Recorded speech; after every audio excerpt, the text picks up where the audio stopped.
नमस्कार साथियों, मैं कुमार कृष्ण आपके अपने YouTube channel study with story पे आपका बहुत बहुत हार्दिक अभिनंदन और स्वागत करता हूँ। इस वक्त मैं मौजूद हूँ कलेक्ट्रेट की पीछे वाली गली में SBI ATM के ठीक जस्ट आगे मौजूद हूँ और यहाँ से आपको डॉक्यूमेंट रीट मुख्य परीक्षा के जो डॉक्यूमेंट वेरिफिकेशन की जो प्रोसेस हो रही है वो कहाँ हो रहे हैं वहाँ तक मैं आपको लेकर के जाऊंगा।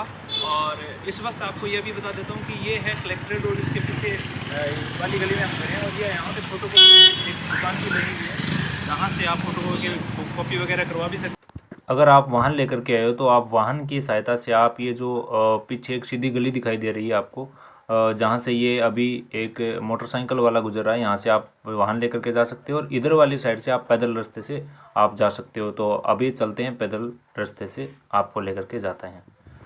यहाँ से जैसे ही आप आगे बढ़ते हो तो जो सामने से आपको जो एक रास्ता दिखाई दे रहा है, उस रास्ते में एक तरफ निर्वाचन विभाग है और एक जस्ट उसी के सामने वाले यहाँ पे देखिएगा, यहाँ पे जिला मुख्य शिक्षा अधिकारी की ये जो कार्यालय या प्रारंभिक शिक्षा अधिकारी जो मुख्यालय यहाँ पे मतलब कार्यालय बना हुआ है। तो यहाँ से अपन अंदर घुसते हैं।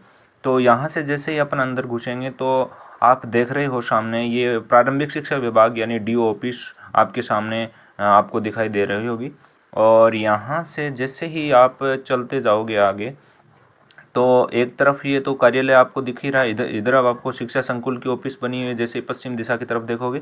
और अब आपको यहाँ से सीधा ये कार्यालय है, DO ऑफिस है और इससे आप देखना सीधा दक्षिण की तरफ तो एक जो आपको दिखाई दे रहा है एक दीवार, उसमें से आपको इस दीवार को क्रॉस करना है। यहाँ से जैसे इस दीवार को क्रॉस करोगे तो एक बड़ा सा मैदान आपको दिखाई देगा। यहाँ पे देखेगा ये एक मैदान सा दिखाई दे रहा है और यहाँ से आप जैसे जैसे पैदल मार्ग से ये जो एक पगडंडी के रूप में यहाँ से लोग आते जाते हैं, यहाँ से आप भी आगे की तरफ चलते रहिए। सामने दीवार पे आपको एक रास्ता ज़रूर है दिखाई दे रहा है, तो दीवार क्रॉस करने का उसको आपको भी क्रॉस करना है और चलते जाना है। तो आज रीट मुख्य परीक्षा जो भर्ती परीक्षा के दस्तावेजन हो रहे हैं वो प्रक्रिया कैसे हो रही है वो मैं आपको दिखाने वाला हूँ।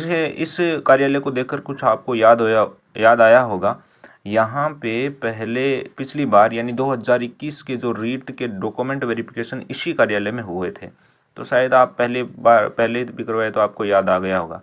अब सामने आपको एक रास्ता दिखाई दे रहा है, उस रास्ते पे आपको पहुंचना है। अब जैसे ही आप रास्ते पर पहुंचते हो तो इधर से आपको एक चौराहा आपसे आता हुआ दिखाई देगा, जो मैंने शुरुआत में आपको बताया था कि अगर आपके पास वाहन है तो उस रास्ते से आप आ सकते हो। और अब आपको सीधा चलना है यहाँ से पश्चिम की तरफ। पश्चिम की तरफ चलोगे तो सामने आपको एक आयकर विभाग जो अपने को मतलब एड्रेस के रूप में दिया गया था, कर विभाग के पास है कार्यालय। तो वो कर विभाग है जो रेड अक्षरों में आपको दिखाई दे रहा होगा, वो सामने लिखा हुआ है कर विभाग। तो आप यहाँ से चलते जाइए आगे की तरफ और ये आप देख ही रहे हो कि यहाँ पे बहुत सारे लोग आ चुके हैं और वाहन भी यहाँ पे आपको दिख रहे होंगे। मैं पैदल मार्ग से चल रहा हूँ, इसलिए क्या है कि फ़ोन का जो कैमरा है वो हाथ में है तो सही तरीके से ये आपको ये देखो कर भवन आपको दिख रहा होगा। और जैसे जैसे आप आगे बढ़ते हो अब आपको ठीक थोड़ा सा पश्चिम और दक्षिण की तरफ मूव करना है। जैसे करोगे तो आपको बहुत सारे वाहन खड़े होंगे दिखेंगे और साथ में यहाँ पे आपके सामने जहाँ पे डॉक्यूमेंट वेरिफिकेशन हो रहा है वहाँ आपको तमाम साथी लोग आपके डॉक्यूमेंट वेरिफिकेशन कराते हुए मिल जाएंगे। ये है संस्कृत शिक्षा जो आपने दिया हो ना, संस्कृत शिक्षा अधिकारी कार्यालय बीकानेर संभाग चूरू, ऐसे नाम लिखा हो उस पर मिलेगा।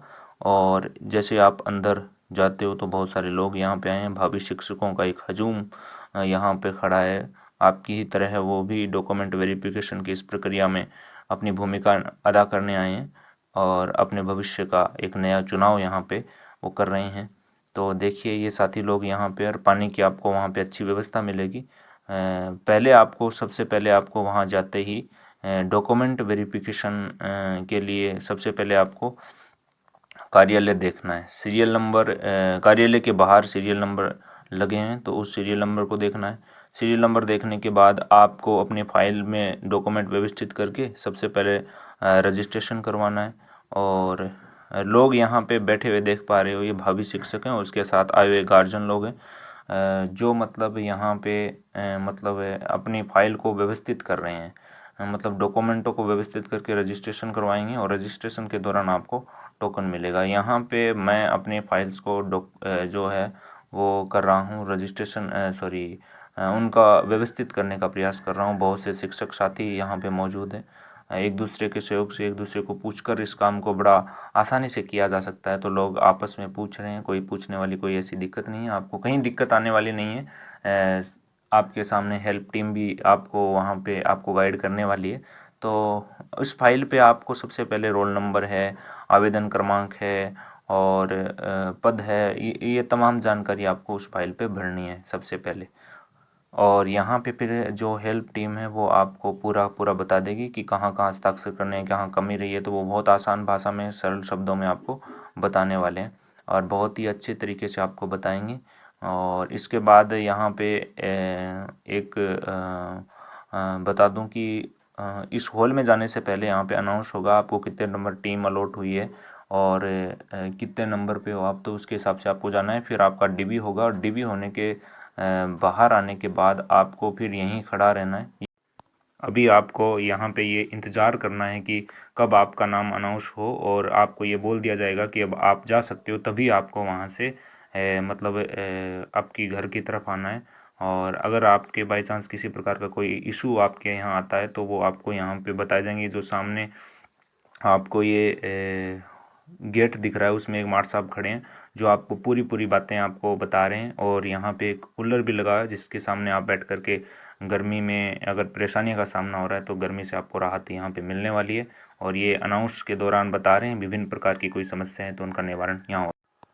अभी तक की शुरुआती जानकारी में मैंने आपको ये बताया कि आपको मतलब कैसे डॉक्यूमेंट वेरिफिकेशन का जो कार्यालय वहाँ तक कैसे पहुँचना है और शुरुआती प्रक्रिया जो क्या रहने वाली है उसके बारे में। अब आगे का जो दूसरा वीडियो में है उसमें आपको मैं लिंक यहाँ पे दे दूंगा, उसमें आपको ये बताया जाएगा कि चेक लिस्ट को कैसे भरना है, संलग्न संख्या कैसे लगानी है और कितने उसमें करेक्टर सर्टिफिकेट है, कितने स्वघोषणा को तैयार करना है, हमारे ज़िले पे कितने स्वघोषणा प्रमाण पत्र है जो मांग रहे हैं, एक से ही काम चल जाता है या अलग अलग है।